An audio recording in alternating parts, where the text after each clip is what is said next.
Welcome to a new video Jong DL Gang Gaming. Karena ke video kalau cipang yang jingnya rap banyo headshot apa game nak mobile setting ni fi.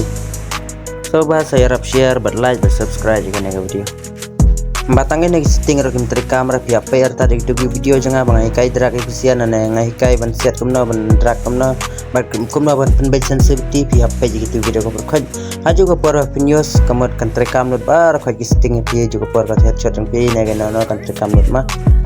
So bahana skip ke video ya pimi tu urban on ya gi no setting so bahaba pin ya page video so bahana skip video all setting mobile ni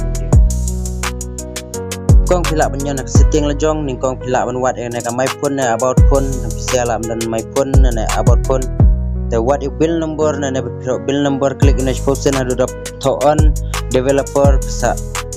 let check setting back na yang bisa alam dan additional setting na for system mah ngada system dan layak system tesa what no developer na developer what klik developer support apa developer kan wan ke setting shibun nak menai pila men scroll dia menai Jong pecang iki kai nga sabut dia gitu mah tapi ne graphic driver te pila wan nyan ne ka free fire max kau bisa kan dan default nano free fire nama normal na euro tagin don berarti kumjui te sa aina on system graphic driver ni kau kan don default yang pima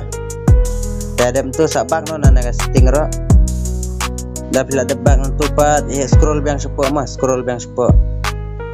pai scroll support untuk pai window animation skill yang bisa dan 1% try tagi eye off ini never lightly window animation skill na transactions tapi pila man eye off baik itu profile yang bisa dan 1% load na transaction ro pila man eye off gitu ro dan DPI kemana pun use sampai tu video nga sa use lang aja kopor mai toro sa use kana DPI setting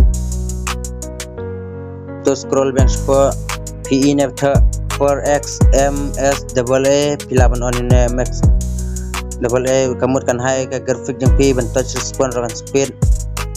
nda pimngai ro sa check Google ne 4x MSAA mah pilaban check pilaban scroll bang support ka tu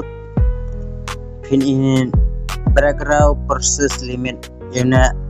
ane most one process mah yana itu one process hangne setting lalu search kowe setting bre bak no nana bila ada bak ne sana paneng satu search nana setting mah pinan neng juga search period try tentang pointer speed nana tentang pointer ro lami ane pointer speed mah yang tu pointer speed dan itu sekali kena pointer yang kesian dan half cut tu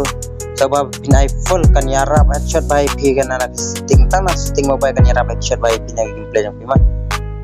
tayangin back sana tu rola biang tang pointer speed back na tu lain nak wasting mah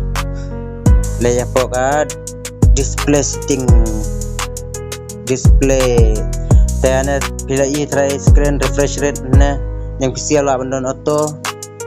nana rupo nana kendai pau nyan bayi bahaya mah ngan tentang kendai pau dabaran spar sok sau nyan sau mana bu auto kamu kayak lang na ban rupau na kendai pau spang rupau kamba sera pila ban bu baik yagi bahaya kendai pau na yu kum speed ke screen mah pente na ngaro kelap ni ep tetangkan na setting try ayo ngasa penlike pada video kana video dengan penlike kelak Jong ke video ngasa penlike pada video dari wasting khublei shibun gitu gino kersan na kapor sedus kapor bagi like kersan be video janga aku aru kana ke video baginya share mah hadu bangan ayo exposure view na exposure tang kita ke jingkat pat baginya share lang bak subscribe lang ke video janga khublei shibun siap bar fight kino kersan janga